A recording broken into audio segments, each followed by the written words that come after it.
But let me take you back in my life to a moment where there was some soul work going on. I had been away at college for 4 years, 3 years, 2 years. 2 years, it seemed like forever. I'd been away, and I had walked completely away from the Lord, doing my own thing. And I remember coming back home to Fountain Valley and living with my mom. So thankful. Thanks, Mom, for that. And being able to have that home and stabilizing my life a bit. But at the same time, feeling like wildly discontented with anything in life. All my friends were starting to get jobs and kind of moving forward in their jobs. And I was working multiple jobs, just trying to figure out, like, who am I? Like, what am I supposed to be doing? And in some ways, at times, even arguing with God, even though I'd kind of walked away from Him. But slowly, the Lord began to bring me back to Him again through a process of a Bible study and a friend, and just started to draw me back in again, doing soul work on my life. Still feeling discontented, like, God, what am I supposed to do? Then this started happening, and maybe this has happened to you, or you remember back to a season in your life where this happened. All your friends start getting married. Have you ever been in that spot before, where it's like you're single, and your friends they're not just dating, but now they're actually getting married, and you're going to the weddings, and you're reminded of, like, no, you're still not going to get married, right? You're still where I have you. And then wild discontentment, like just feeling like this overwhelming, like at times literally crying at night, feeling like, God, what are you doing? God, what about? God, what about? God, what about? Just this overwhelming discontentment. And maybe that's you where God has you in this place, or where you're at. I shouldn't say God has you, but you're in that place this morning. And maybe it's not over relationships or jobs, but maybe it's over finances. Or maybe it's over, and I feel like we can all fall into this trap of, like, I wish my family was like their family. Have you ever fallen in that trap before? I wish our family was more like that picturesque family where nothing goes wrong. And we get that sense of, like, oh man, discontentment. Or maybe it is jobs. Maybe you're like, I wish I had the job my brother has or my sister has. They make X amount of dollars. I wish I was able to buy that sort of house or drive those sorts of cars, and discontentment comes in, right? Or maybe you have neighbors who are like going again to Hawaii. Do you have those neighbors? Like, oh man, they're going there again. Like, we haven't been there in 16 years, right? Here we go, right? That discontentment starts to wean its way in. And I would just say social media is like the breeding ground of discontentment, right? Because people for the most part, don't put on their social media all the problems that they're having in life, right? They take the pictures of them in Hawaii, or their kids all smiling and playing in the backyard. And it's like, oh my gosh, they have everything. So I just got rid of that altogether in my life a number of years ago, because I would feel the discontentment of all of that. And maybe that's you here this morning, wrestling with discontentment. And I would just tell you this. The thing that the Lord told me back when I was living at my mom's house back in the day, right, was, Geoff, find your contentment in me. Geoff, I have you here in this season for a reason. There's a reason why I'm not moving you ahead in whatever career path you want to take. And there's a reason why you don't have a girlfriend, right? Come on, be easy with that one, right?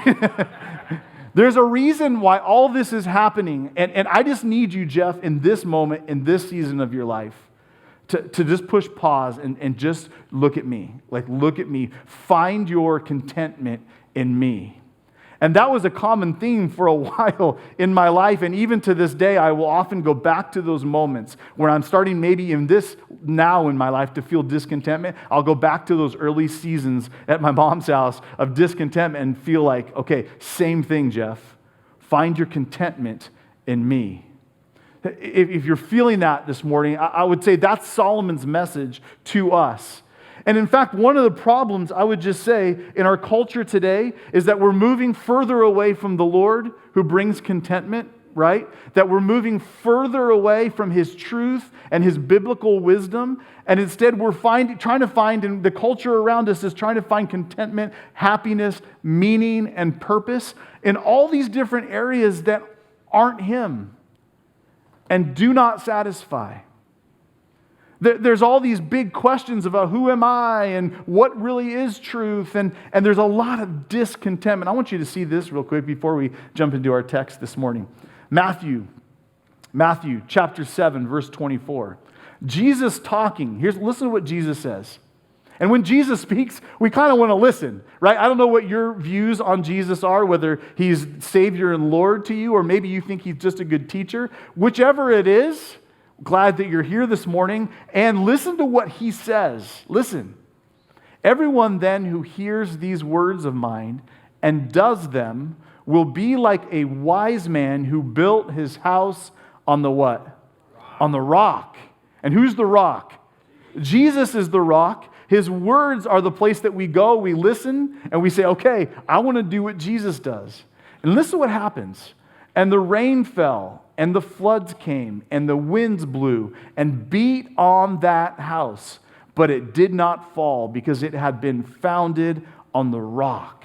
And today we see so many people's lives around us discontented, looking for meaning and purpose, and their house keeps falling down. And they're wondering, why is my house keep falling? Why does the world around me crumble? Why can't I find truth? And Jesus is saying, listen, here's what the wise man does. He comes to me, and he builds his house on me. I am his foundation. Look what else Jesus says in that same Matthew chapter 7 verse. And everyone who hears these words of mine and does not do them will be like a foolish man who built his house on the sand. And the rain fell, and the floods came, and the winds blew and beat against that house. And what happens to that house? We know. It fell, and great was the fall of it. So the question this morning is, where are you building your foundation? What's the foundation of your life? And I would argue with you that you will continue to face discontentment in your life until you find the one who brings contentment. The one who says meaning and purpose will be fulfilled in me. And Solomon in Ecclesiastes chapter 6, if you would, turn with me there, Ecclesiastes chapter 6. Ecclesiastes chapter 6. Solomon is writing about people as he's observed. Remember last week we talked about people watching. He's watching people and he's saying, I see so much discontentment in people's lives. Unfulfillment. Lack of meaning, lack of purpose. And he's probably more than likely writing about himself as well. He's kind of exposing himself as well and saying, this is kind of where I've experienced and where I've been. Ecclesiastes chapter 6. He's going to talk about three people. If you're a note taker, here are the three people that he's going to talk about. He's talking about one person who has riches but no enjoyment. Which to us, we'd be like, what? How is that even possible? I mean, if you're rich, aren't you enjoying life, right? He's going to talk about the first person who has riches but no enjoyment. The second person who labors and works but has no satisfaction. Who labors and works but has no satisfaction. And the third person, he's going to say, he asks questions but he gets no answers. The third person asks questions, but gets no answers. So let's look at Ecclesiastes chapter 6, verse 1, and let's look at this first person who has riches without enjoyment. I mean, is that even possible? I mean, if you're rich, aren't you enjoying life? Solomon makes this argument. Look at chapter 6, verse 1. He says, there is an evil which I have seen under the sun. And it is common among men. Remember what he talked about? He said, evil, we are all people who are living under the sun, right? That the sun is above us. We're all living under the sun. And oftentimes, Solomon will write as one who is living under the sun. And what he means by that is a human perspective. He's like, let me give you this human perspective. Maybe not always godly perspective, right? But let me give you the human perspective. And in fact, he says, as I've observed, this thing that I'm about ready to tell you is common among men. I see this everywhere I go. Down every street, I see this is common among men. Look at verse 2. A man to whom God has given riches and wealth and honor, so that he lacks nothing for himself of all he desires. Yet God does not give him power to eat it. Or some translations say he does not have the ability to enjoy it. But a foreigner or a stranger consumes it. He says, this is vanity and it is an evil affliction. Solomon says, as we look at this, he says, listen, riches don't always equate to contentment. Riches and wealth and honor don't always equate to us being satisfied or having meaning and purpose. He says in this particular case, there's a moment where this person loses everything. All that he or she had worked for all their life, amassed all he could want, it says in the text, he lacked nothing. He had everything. And you and I would look and say, wow, that guy or that lady, she is lucky. She has everything. But in a moment, he loses it all, whether it was a stock market crash or it was an illness that took all of their wealth or bad investments, or maybe it was the loss of everything they had through life. Maybe they lost their life and it was gone like that. Everything that they had worked for. Solomon wants those who have put their meaning and purpose and contentment in riches and wealth to realize that will not sustain you. Maybe happiness for a moment or for a while, but he's saying, listen, it could be all gone tomorrow. It could be all gone today. It's not worthy of your time and your effort. Don't put all your eggs in that one basket. I can't think of any other analogies right now. But he's saying, don't put it all in wealth and riches and honor, because I know a guy who had everything he wanted and he lost it in a moment to where he didn't even get to enjoy it all. It was gone. In fact, Jesus says this, if you would, keep your finger in Ecclesiastes chapter 6 and turn to Luke chapter 12. And I won't ask you to turn anywhere else this morning. So just, if you would, go to Luke chapter 12. Luke chapter 12, but keep your finger in Ecclesiastes chapter 6. And Jesus, I want you to see this, talks about a similar guy, a similar person who put all their eggs in the wealth basket, in the riches basket, in the honor basket. Luke chapter 12, verse 13. Luke chapter 12, verse 13, it says this. Then one from the crowd said to him, Teacher, tell my brother to divide the inheritance with me. But he said to him, Jesus talking, man, like that, just like that. What? Man, who made me a judge or an arbitrator over you? And he said to them, to both the brothers, Jesus talking, take heed and beware of covetousness, for one's life does not consist in the abundance of the things he possesses. Let me read that again. Jesus teaching this lesson to these two brothers who are pining over wealth and riches. And he says, for one's life does not consist in the abundance of things he possesses. And then he's going to teach this lesson. The same one Solomon, I believe, would teach today. He says in verse 16, then he spoke a parable to them, a story. The ground of a certain rich man yielded plentifully. In other words, his business was profiting, right? He was making lots of money. And he thought within himself, saying, what shall I do since I have no room to store all my crops, all my money, right? All the things, business is booming. So he said, I will do this. I will pull down my barns and build greater barns, that is. And there I will store all my crops and my goods. And listen to what he says.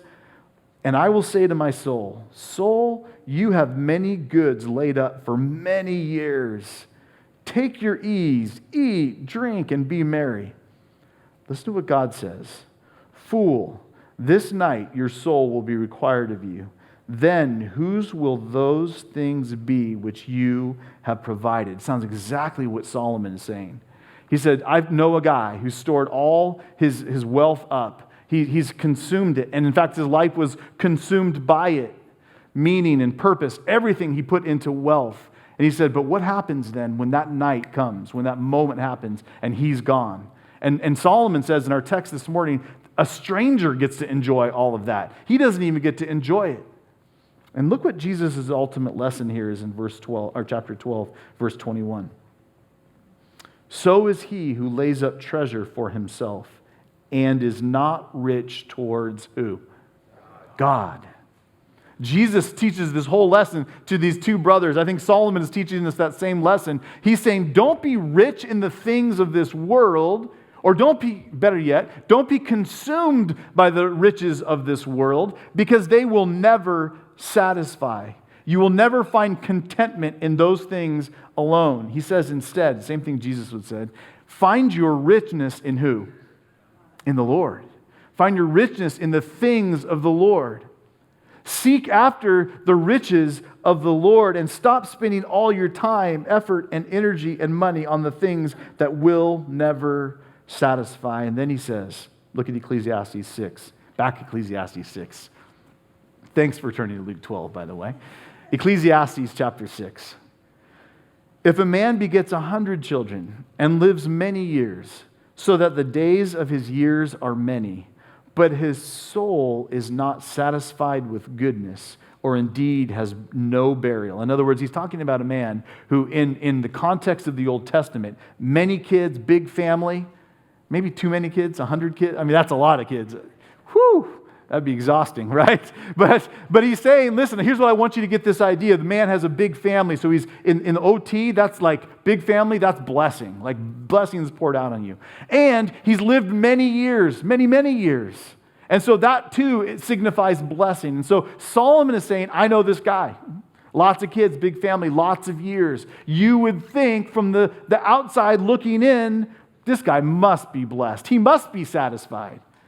He must, in other words, our context maybe would be nice cars, big houses, lots of properties, well invested in the stock market, and he's living a long and happy life. And the Instagram post, right, looks great, right? But what he's saying is, even though this man had all these things, big family, a lot of years, what does it say? But his soul is not satisfied with goodness. His soul was never satisfied with goodness. In other words, he's rich in family and rich in years, but he is not satisfied. And you must wonder to ourselves, how is that even possible? It seems like if he has money and he has wealth and he has a lot of family and he has a lot of kids, certainly his soul is satisfied. And Solomon says, actually, those things are not the things that satisfy. Those things can make us happy for a moment and in a minute, but ultimately, those aren't the places that we go to feel satisfaction. Where do we go? What did Jesus say? Find your riches in who? In God. Find your satisfaction in Him. He would have talked to Geoff as he was at his mom's house, trying to figure out what's going on with my life. Where's that woman I'm going to marry? Where's the job I'm going to... And he would just say, no, stop, Geoff. Stop. Those things are great, and they could come, and they may not come. I don't know, right? But Geoff, I want you to find your satisfaction in me. And we pine and we look all over the place. God, what are you doing? God, where are you going? When is this going to happen? And instead he would just say, pause, wait. Find your satisfaction in me alone. And this story of this guy, it actually gets worse, because look what it said here. It says his soul is not satisfied with goodness, or indeed he has no burial. This guy lives his entire life, big family, lots of years, his entire life, and no one shows up at the memorial service. What? That he has no burial. There's no honor in his death. There's no honor in his burial. I don't know about you, but I've already kind of thought about like who I'd want at my memorial service, right? I want you all there, actually. Please come. I'm telling you now. Just no. You have in mind like maybe some details of your memorial service. Like my grandma, she lived to be 102, and she had some ideas, and she would collect them along the way. She'd be like, can I? And my mom does this too, actually. They're like, this is the song I want played. Play this hymn, right? Here's the hymn I want. And make sure this person's there, and make sure this is, they're already organizing it out, right? And you maybe have done that. You kind of know the details of your memorial service, but here's the one thing I would guarantee. You kind of could think about it and think who's going to be there, right? Maybe a few coworkers, maybe some people from my church, and maybe for sure, like my family will be there. My family will show up, these people that I've invested in, and they've invested in me, and they'll certainly show up. to my memorial service. And we get to this guy, lots of kids, many years, lots of opportunities to influence people's lives. And the text says, indeed, he has no burial. No one showed up. He put all his investments and gifts in the wrong places. And the consequence of that, by the way, is that his soul was never satisfied. But Geoff, he had all these things, and it looked from the outside, from the Instagram post, he was totally happy. But it says he had no satisfaction of his soul. And Solomon actually makes it even sadder. He takes another step into sadness. And I know that this text will probably affect some people differently, but he paints a very graphic picture of the depths of sadness of this man. Look what he says here in verse 3 as he goes on. He has no burial. And I sees this. Solomon says, I say that a stillborn child is better than he. Why is that? How could that possibly be? For it comes in vanity and departs in darkness, and its name is covered with darkness, talking about this little child. Though it has not seen the sun or anything, this baby has more rest than that man. Even if he, the man, lives 1,000 years twice, but has not seen goodness, do not all go to one place. What's he saying there? He's saying this baby that never got to see the sun, that only ever saw inside mommy's womb, right, never made it out, is better off than this man who had a huge family, had lots of years, probably had wealth. This baby is better off, and we ask, well, how could that even be? This baby never even got to live life. And Solomon says, the baby had rest in mom's womb. The baby at least had rest. And this man every night goes to sleep looking for peace and rest and meaning and hope and contentment. And he says he never finds it. In all the things that he had, he never finds it. So the first person that we talk about, we look at, and we say this person was seeking after riches, but they never got to enjoy it, and they never got rest from it. The second person that Solomon brings out as he's people watching, as he was observing, he says this person works and works and works, but never receives satisfaction of the soul. Works and works and works and never receives satisfaction of the soul. Look at verse 7. All the labor of a man is for his mouth. Amen, right? Just always working for his mouth to feed. And yet the soul is not satisfied. Whatever you do to fulfill your wants and desires in the physical realm will not fill your wants and desires in the spiritual realm. Whatever you do to work to obtain anything in this life, position, rank, place, work will never satisfy your soul. In fact, it was never intended to do that. In some ways, we have wild appetites, right? All of us, for whatever it is. Maybe it's food, maybe it's cars, maybe it's houses, maybe it's other things. We have appetites that are always after us. In fact, I don't know if this is true of you, but I can go to a restaurant and I can eat and eat and eat and eat, right? Till I'm so full. Have you ever done this before? And you're like, I could not eat another bite. Have you ever said that? I could not eat another bite. It actually hurts a little bit. I ate too much, right? I'm an idiot. Why would I do that, right? And then the dessert menu comes, right? And you're like, well, just a little bit more. Maybe I can cram just a little bit more inside this thing while I just got done saying I could not eat another bite. And then you go home, right? And it's getting later, a little bit later in the night, and you turn on the TV, and you're like, I kind of need a snack. And it's like, how in the world did I get from not being able to eat to eating dessert to now it's like, well, just a little snack, right? I'm the only one, right? No, there's others, thank you. Whew. Right? I've got to eat something, but the appetite is insatiable, right? It just wants more and more and more. And I'm just talking about food, but there are other areas of our lives that our bodies just say more. Eat more, do more, get more, right? And Solomon is saying that appetite will never satisfy your soul, that you will search and seek and search and eat and eat and eat and eat too much, and your soul will never find the satisfaction that it's desiring. In fact, in Ecclesiastes chapter 3, verse 11, you don't have to turn there. Remember, we talked about that eternity-size hole in our hearts that God designed us with. And actually, the only one who can fill that hole is Him. And He designed us with that in mind. That my people who I created will come and seek me. They will seek my face. And they will be found by me.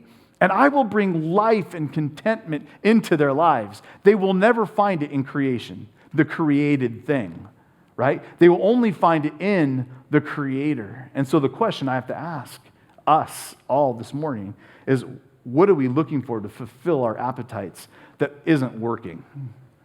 That we just keep going and going and striving. We're this guy who in verse 7 is saying, I'm just working and working and working to fill my mouth, but nothing seems to be working. And I would just take you back to, again, Geoff in his mom's house saying, Lord, I just want contentment and peace. Lord, I want purpose. Give me purpose. And he says, stop. Look at me. Find your contentment in me. Seek after me. Look at verse 8. He says, for what more has a wise man than a fool? And we would say, well, a lot, right? Because a wise man is wise and a fool is a fool. But Solomon's argument here is actually, he has nothing more than a fool. A wise man has nothing more than a fool when it comes to seeking after, right, satisfaction of the soul. The wise man isn't any better off than the fool, because they're both striving to find and to find and to find. Neither one of them has the advantage. Look what it says next. What does the poor man have who knows how to walk before the living? A poor man who knows how to get ahead in life, who raises up his station, who is working and working and working to get ahead. He says, what more does that man have? And he would argue nothing. They're both striving. The wise man, the fool, the poor man are all striving to find purpose and meaning. And he's saying none of those people have the answer. Now, he's not saying we shouldn't work, right? Or that it's wrong for someone who's poor to rise up or to raise up their station. That's not what he's saying.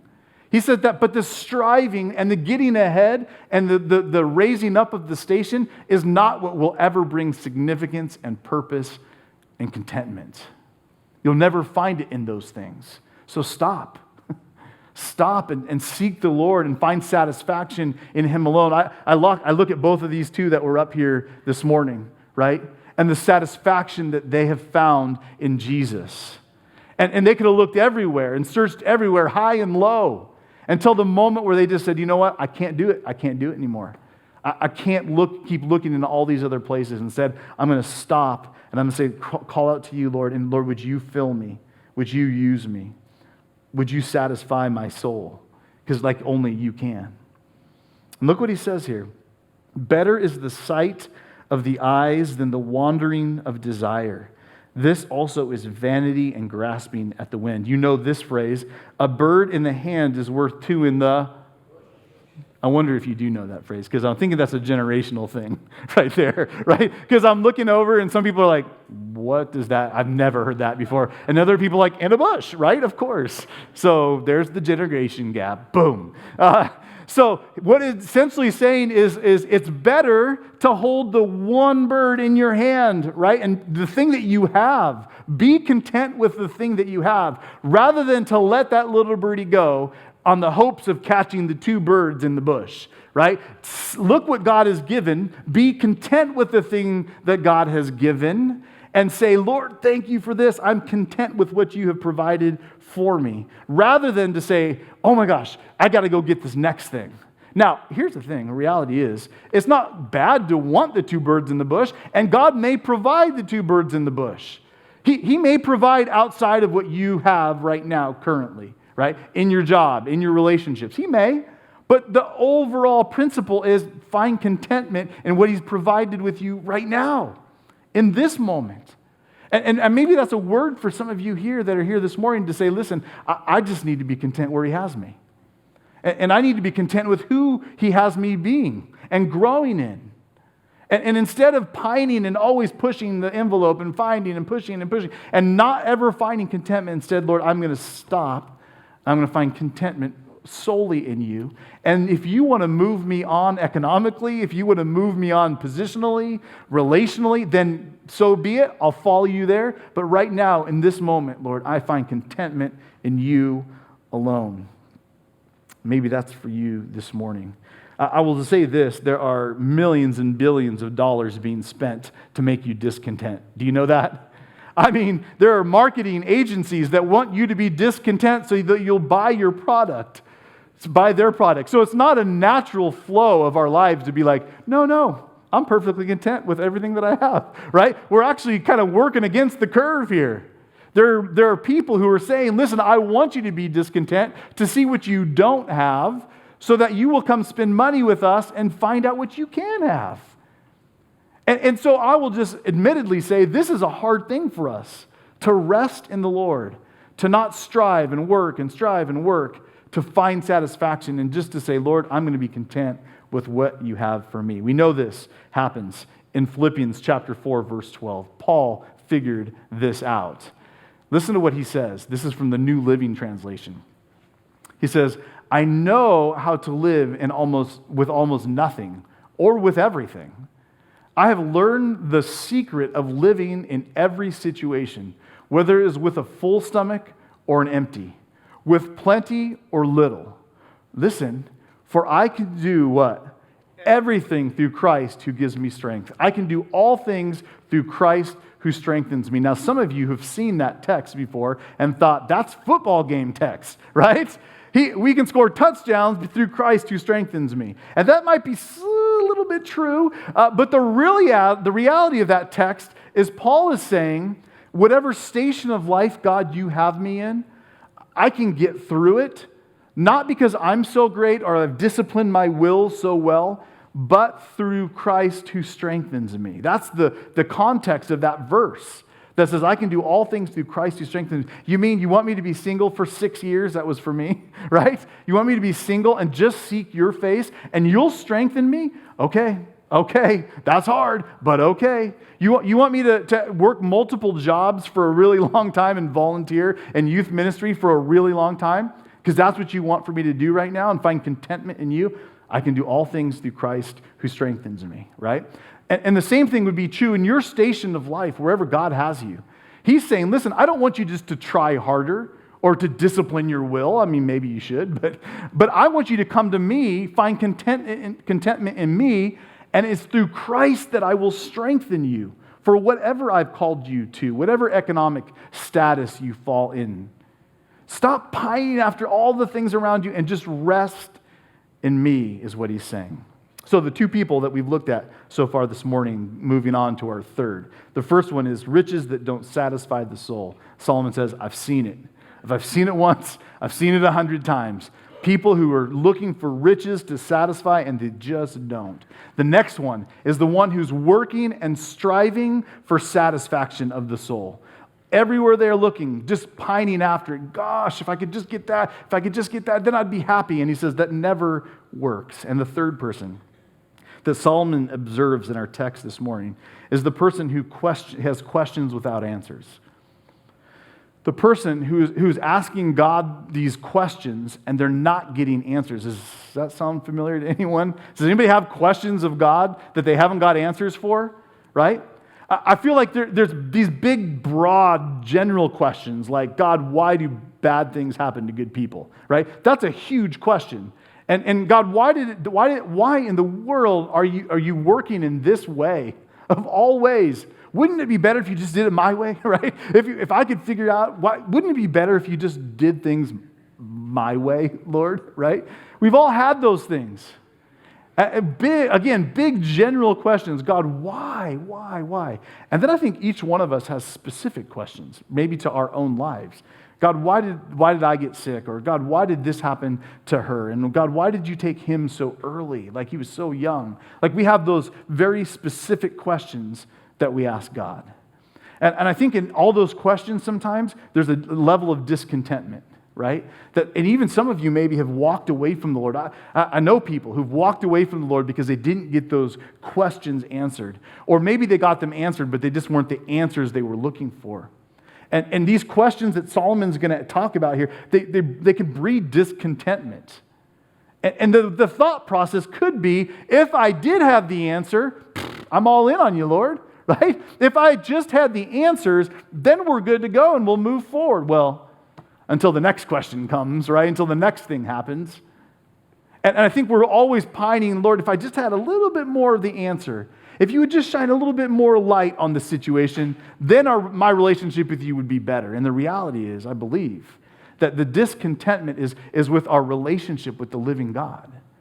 That the arguments that we have against him, actually, if we had the answers to the questions, it actually wouldn't change anything. In fact, Warren Wiersbe writes this. He says, when a person breaks their arm, the x-ray and the explanation of the x-ray by the doctor is great to have in order to answer the question, why does my arm hurt so bad, right? There's something going on with my arm, doc, what is it? And takes the x-ray, oh, you broke your arm, right? Great to have the x-ray. But the x-ray doesn't do two things. Doesn't heal my arm and doesn't take away the pain. And the reality is true with questions that we ask God. God, if you would just, God, why won't you answer this question? God, what is this going on? We could have the answer, but it doesn't heal the pain or fix the problem. And I would take you back to this. And if maybe this is you this morning, who you've all these lists of questions, and I think they're all okay. We can ask God questions, right? We can say, God, why? God, I don't understand. But I would say, don't let that cause discontentment, that you would walk away from the living God. Don't cause that to say, listen, if I don't get that x-ray, if I don't get to see the answer to the question, then I am not going to walk with you. Because what I would argue is that you walk away from the one who does bring healing over time. There's one that would say, listen, I want to walk beside you, Geoff, in this moment of sorrow or grief or questioning. And I'm the one who will bring you healing and bring you through that moment. But so oftentimes people walk away in discontentment when they don't have that answer to the question. In fact, look what he says here in verse 11.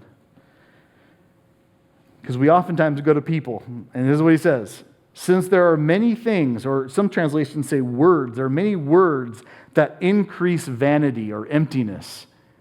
How is man the better? In other words, there's a lot of chatter that goes on, answers to those questions. Here, let me answer that question for you. Here's what I think God is doing. Here's what I think you did. Here's why the problem. And it's like, whoa, stop. There's lots of words being shared here, but all towards vanity or emptiness.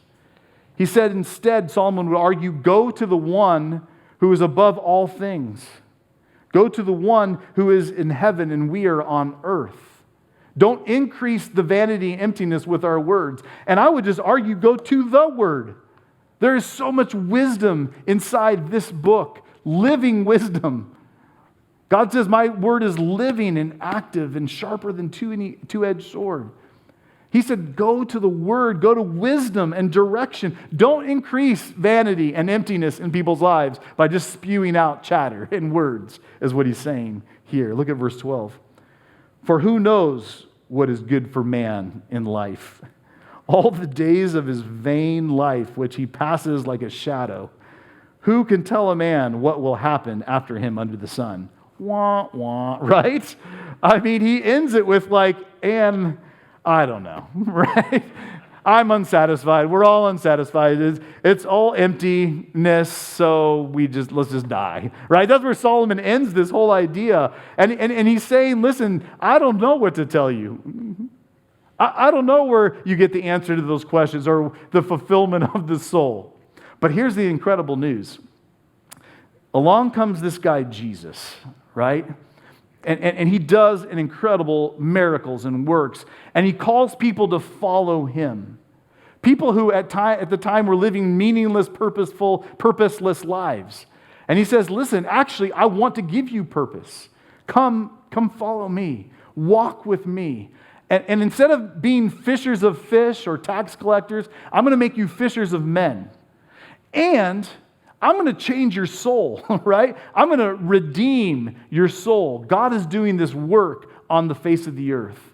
And he's doing it through me, Jesus would say. I'm going to die on a cross. I'm going to rise from the dead. And if you believe in me, I'm going to give you new life, like we talked about this morning. You're going to walk in newness of life. And that will be days where you will wrestle with contentment. But listen, ultimately, you will find your contentment in me, your purpose in me, your meaning in me. And if you walk according to my Spirit, which will, by the way, come and live and dwell inside of each and every one of you, believe in me, you will have the Spirit to enliven your life. That you will never have to walk another day in sin and sorrow and death. Instead, you will walk with purpose and contentment that can only be found in me. That same contentment that Paul found in Philippians chapter 4. He says, whatever station of life I'm in, I can be content because of who Jesus is, the power of Jesus living inside of me. The same contentment I found in my mom's house as I was walking through seasons of discontentment. And he says, just turn to me, walk with me, come to me. Stop striving, Geoff, and fighting and try to find all these things that I haven't called you to. Instead, just walk with me. And maybe that's you here this morning. And you're striving and you're fighting. Lord, I want purpose. I want meaning. I'm not finding that in this life. I really want this. I really want that. And I would just tell you this morning, as we sing this last song, as Shannon and Jesse come up here to this last song, and they're gonna lead us in this song. And I really believe it's a worship song for you. It's an act of worship on your part to just come and say, wow, Lord, maybe this is me this morning. You've revealed something to me this morning. And I want to turn it back to you, Lord. If this is true, if what Geoff is saying this morning is true through your word, and maybe I've been looking for contentment in all the wrong places, and said, I want to stop and pause this morning and say, Lord, I want to find my contentment solely in you. And so I would just say this last worship song is a perfect opportunity to surrender that to him. Amen? Amen.